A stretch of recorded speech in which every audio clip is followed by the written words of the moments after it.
Hello all, in this today's session of operating system, we will be dealing about threads in operating system.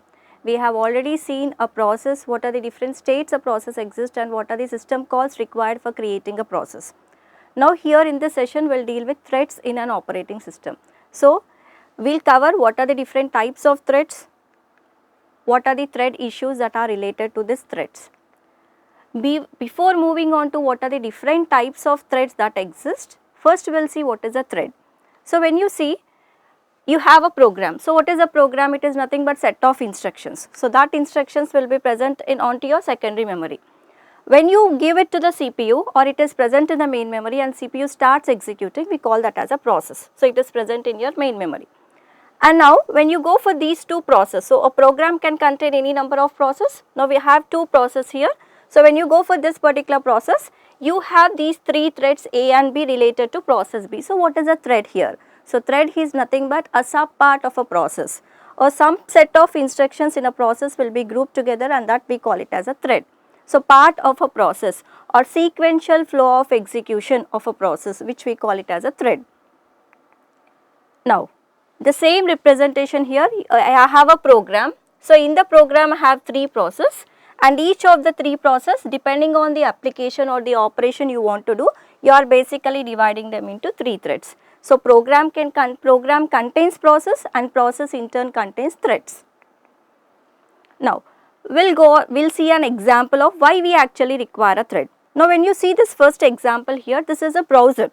So, browser here is a process. So, when I am performing the operation, I will be opening up different tabs. So, each tab will perform some specific operation. So, each opening up the tab here, it is nothing but a thread. So, this is a process and you have n number of tabs here are related to your threads. Now, if you go for a real time example where you have a client and server architecture, where the client generates a request, it has to be serviced by the server and give the response back to the client. In that case, accepting the request from the users as a client will be taken care by one thread, providing the service or executing the function will be done by the other thread. And now, in order to perform this operation for each of the requests generated from the client, you have a different thread that will be executed by the server. So, in the web server architecture, we even go for creating threads because each service the server has to provide will be varied from one particular client to other client. Now, we will see what are the different components that are present in a thread. So, when you see this, thread is normally represented with this particular diagram. Now, when you go for this, code, data and files are related to a program or a process. Now, the components of your thread are nothing but your registers, counter and the stack. So, registers, counter and stack are the three main components of a thread. As you all know, registers will contain the temporary data that is required during the execution and program counter will contain the instruction of the next instruction to be executed, address of the next instruction, and stack will contain the data related to your local or global variables. Now, when you see this particular diagram, this is related to a single thread process where you have one thread and you have all the three components, and this is related to a multi-threaded process where each of the thread will have its own set of registers, its own set of stack and the counter. Whereas, the data related to this particular thread, from where the thread gets the input data from the process. So, code, data and files will be same, but the components of individual thread will be different. Now, we have seen what is a process in the previous session and we have seen what is a thread. Now, how do you define it? A process is nothing but any program in execution and thread is nothing but a segment, a part of your process. A process consumes more number of resources whereas the thread consumes fewer number of resources because you are only concerned with one particular service or a function.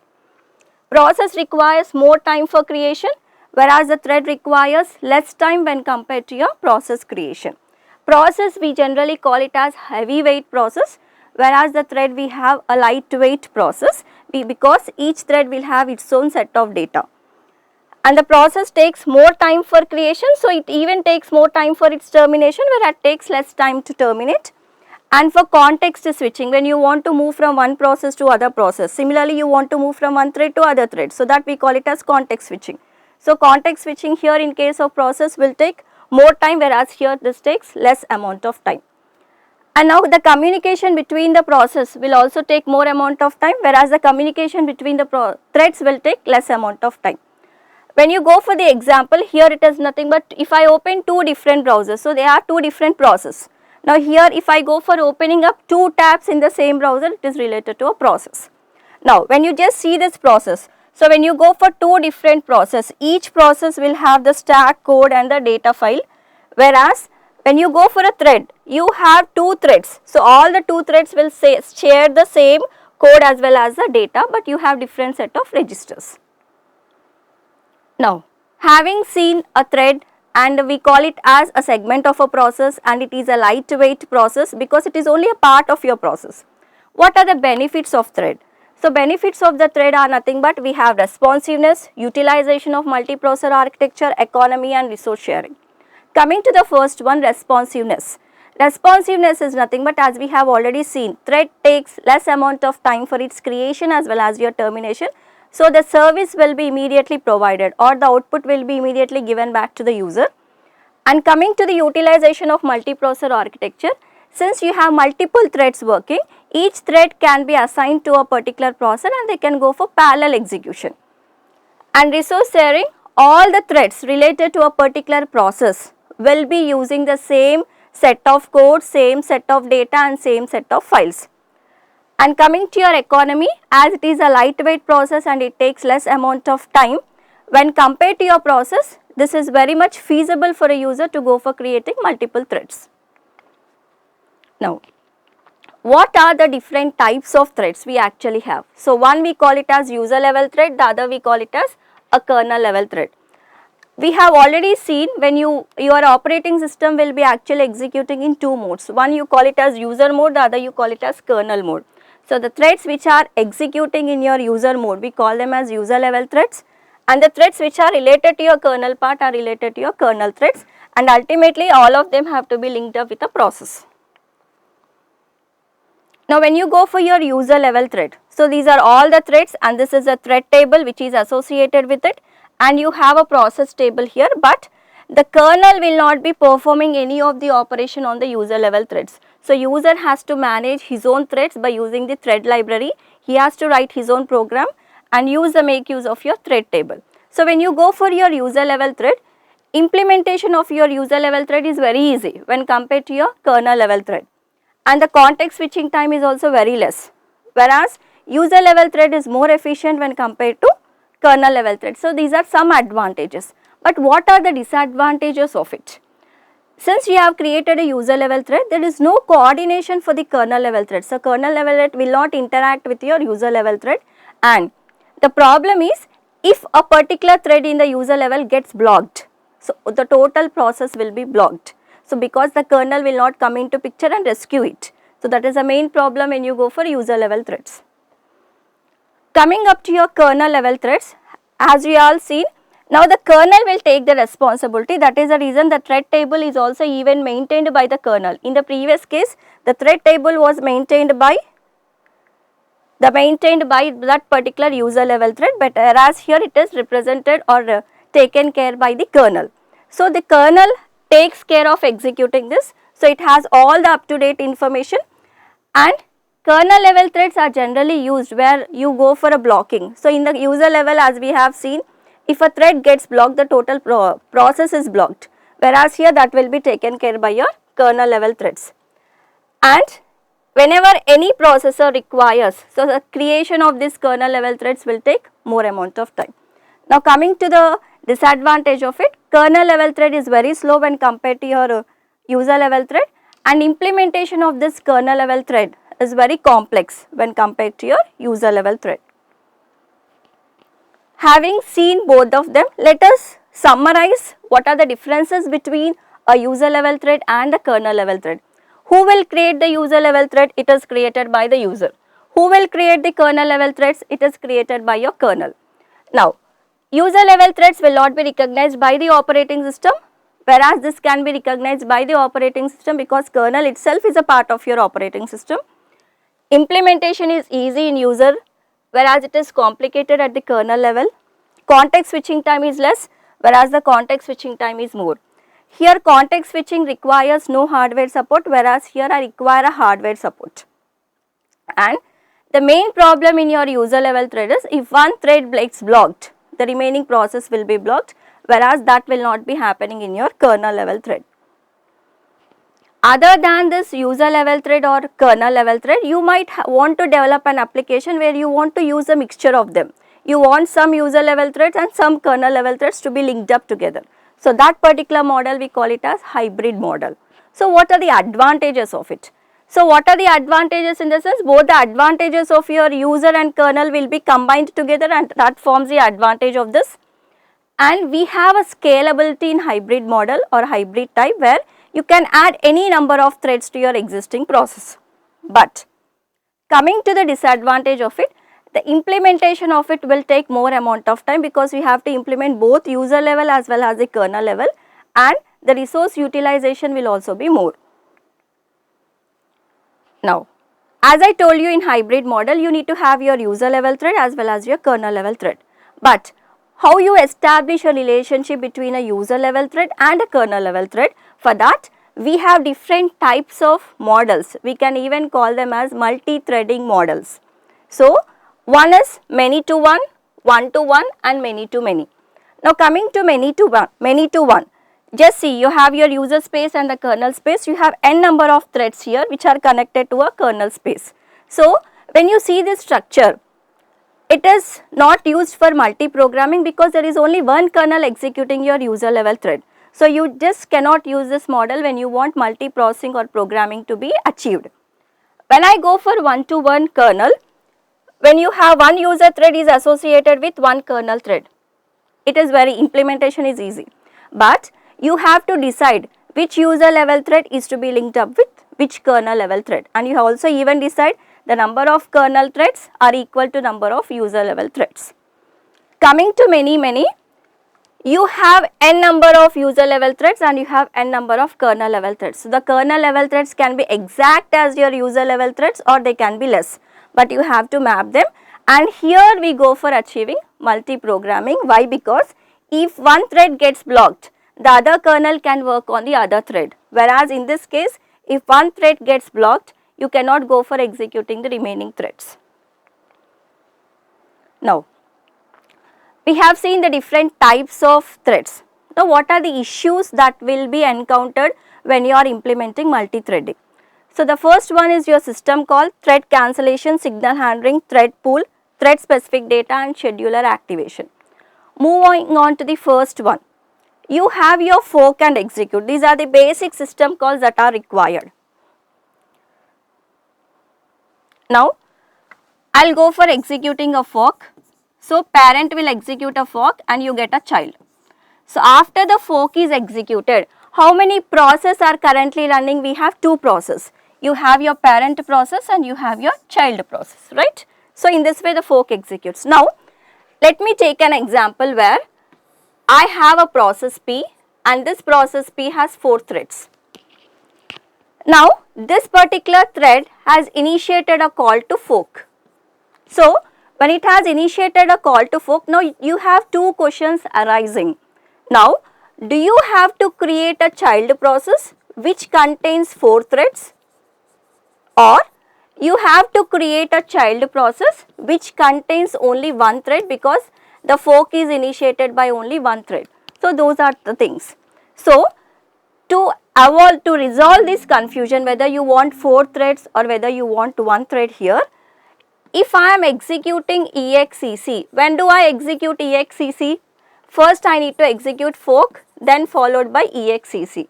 In this particular case, you will only going for creating a single thread. So, only one thread will be created. Now, when you want to execute, when you want to create a child with 4 threads, you want a same copy of it, then you need to go for executing only your fork command. So, these are the issues which have to be taken care when you are dealing with fork and execute. Now, the next issue which we need to take care is about your thread cancellation, meaning that the thread is executing and you want to stop it in between. In that case, we have two approaches. One is your asynchronous cancellation, the other is your deferred cancellation. asynchronous cancellation as it replies. So you have a term here, target thread. Target thread is nothing but the thread which you want to terminate. You have a thread and you want to terminate this particular thread. So that is nothing but your terminate. So in asynchronous, what happens is this particular thread will be automatically terminated. So irrespective of the operation what it is doing, this has to be terminated. Whereas when you go for deferred cancellation, you have the thread. So this target thread will periodically check. It checks itself whether it is to be cancelled or not. So that periodical checking will be done by means of a checkpoints, and this we call it as a cancellation point. So checkpoints can even be called as a cancellation points. So this cancellation can be done immediately to the target thread, or you can even go for making deferred. Deferred means you are making the target thread to check itself. Now we have a next thread issue, which is nothing but signal handling. So when you go for a signal handling, you have a particular process, and this process is waiting for some event to occur. So in that place, signals are used to notify a process. So you want to make the process aware that event has occurred. So if you want to tell to the process, if the process is waiting for an event to occur and the event has occurred, so you want to inform that information to the process. So that is done by a signal. So signal is used to inform a particular process that the event has occurred. Now when you go for your signal, once you inform it, there should be some particular kind of handler which will take care of the signal. So in the signal handling, what all the functions will do, a signal will be generated and the signal will be generated to your process and the signal will be handled. Generated, it will be passed to your process and it will be handled. In that case, we can have two types of signals. One is your synchronous signal, the other we call it as asynchronous signal. Now when you go for synchronous or asynchronous signal, so in your synchronous signal, for example, I will go for division by 0. Who will be generating this particular event? A process. So in that particular case, the signal will be generated by the same process and also handled by the same process. So it generates the signals as well as handles the process. Whereas when you go for asynchronous, you have a process P1 and you have a process P2. In this case, a signal is generated, or this particular event of a process P1 will be occurring because of the operation of P2. So it is depending on P2. So P1 signal generation is depending on your P2. Then the signal will be handled by your P2. So in single threading, it is very easy to handle the signal, but when you go for multi-threading where you have multiple threads, so in that case, we have to see whether you have to send the signal to which thread you have to send it. So whether you have to send it to every thread or whether you have to send it to only certain subset of threads, or you will decide whether you nominate a particular thread which will take care of handling the signals.